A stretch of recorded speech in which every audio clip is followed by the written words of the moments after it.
Welcome to Companion Dog Trainers Academy's second free webinar, which is all about jargon. So we're going to do it alphabetically. So we're going to start with the word aversive. So this is basically according to the recipient. So if the dog finds something aversive, then it is an aversive. So it doesn't necessarily mean that it has to be about e-collars or rattle cans or anything like that. It can be physical touch. It could be shouting loudly at the dog, even if in an excited tone. So aversive is something that causes fear or discomfort, and that can be physical or emotionally, and it's all completely dependent on the dog. So then we've got back chaining. So training the last behaviour first and then working your way back through to the start. Behaviour. That's quite an easy one, but it's an action that is observable, so something that you can see. Bridging stimulus, a marker that is used at the desired time and bridges the bit between the response and the primary reinforcer. So a clicker is seen as a bridging stimulus.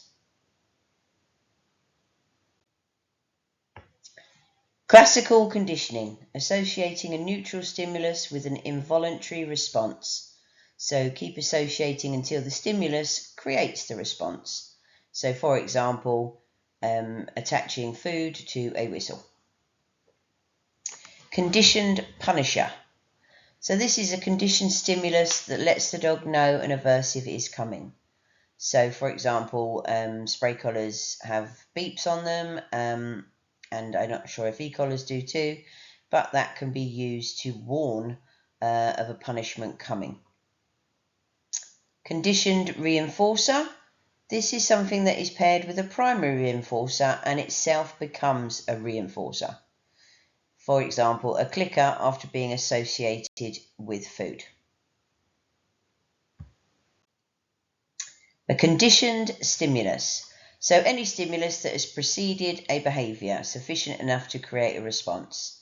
So markers and cues are conditioned stimulus. Counter conditioning. This is pairing two stimulus that provoke opposite responses, generally used to change the negative response to the positive. So basically a fearful dog, perhaps pairing something it's afraid of with its favourite reward, whether that be food or toys. Cue. A stimulus that elicits a behaviour. It may be physical, like a hand signal, for example, or verbal cue, or an environmental. So the example there is a curb may cue the dog to sit after some practice. Desensitization. This is used to create more positive feelings from a dog in the presence of an unliked stimulus and gradually decrease the distance between the two. So for example, dogs and strangers. So you may use something like food or whatever to get the dog to accept the stranger coming closer. A differential in reinforcement. Some responses get a reward and some don't. So for example, if someone wants a straight sit, they will only reward those and ignore wonky ones. So it's making sure that you're not just rewarding everything, you're rewarding specifically what you want. Environmental reinforcer. This can be anything in the environment that the dog wants. For example, a dog loves meeting people. The reward for sitting politely could be to greet the stranger. Extinction. This is the weakening of a behaviour, an eventual end to it due to the dog receiving no reinforcement or outcome. So for example, a puppy jumping up that receives no reinforcement will stop jumping up because it doesn't find it any benefit to doing so. So extinction can happen like that. An extinction burst, which is common, is where the dog will try a little bit harder. So if they've previously been reinforced for the behaviour that you're trying to get rid of, the dog may try a little bit harder, and generally that means that it's just about to be extinguished. Habituation. The ability to get used to stimulus without the need for a reaction. So perhaps car travel done regularly with a puppy until they're settled, so they get used to it. Latency, the time between the cue and the response. Pretty much most of us want something fairly immediate, to be honest. Negative punishment, taking away something the dog wants to suppress the behaviour.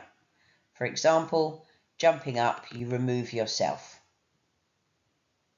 Negative reinforcement, removing something the animal is trying to avoid when the dog does what we want. So for example, in a heel, using a correction such as yanking, stops when the dog is in the heel, so the dog will stay in position to prevent the yanking. Operant conditioning. This is the process of changing an animal's response to something by manipulating the consequences that immediately follow the response. For example, dog jumps up, owner knees it, dog stops as it found it unpleasant. Another one is the dog jumps up and gets a fuss, so continues to jump up. So they are obviously two examples. That is not, I hasten to add an example of something that I would recommend for jumping up. These are just obvious examples to show you. Positive punishment, adding something the dog will try to avoid to lessen or strengthen a behaviour. So a rattle can is shaken when a dog is about to eat something it shouldn't after being told to leave. So the rattle can is used to reinforce your cue and is seen as a positive punishment. Positive reinforcement is adding something the dog will work for to strengthen a behaviour, so treats or toys or something like that. The Premack principle, a theory stating that a stronger response will reinforce a weaker response. For example, walking nicely on lead to get off lead, sitting patiently for dinner. There are a couple of examples there. A primary reinforcer, a reinforcer that the dog is born needing, wanting, so generally seen as food, water, shelter, etc. Proofing, teaching a behaviour to be done in distractions that comes after teaching the cue in quiet areas. So creates the do it anywhere, anytime response. Respondent conditioning, that is actually just another name for the classical conditioning. Secondary reinforcer, this is a conditioned reinforcer. The dog is not born needing it, but will enjoy it. They can be more powerful than primary reinforcers, such as good boy or a marker word or fetching the ball or the sound of the clicker. Shaping, rewarding increments of a behaviour rather than expecting the final behaviour. So for example, if you were shaping a down by using food, you might initially just do it for the dog bending its head down, then maybe its elbows down, and then gradually expecting more and more from the dog until you finally get the position that you were after. Spontaneous recovery, when a behaviour was meant to be extinct but suddenly reappears. This is quite common when you've managed to get rid of something. Sometimes a few weeks later the dog goes back to doing it, and it's making sure that you continue the original training to make sure that extinction continues. Stimulus, it is a change in the environment. A stimulus can be neutral if it does not affect the dog.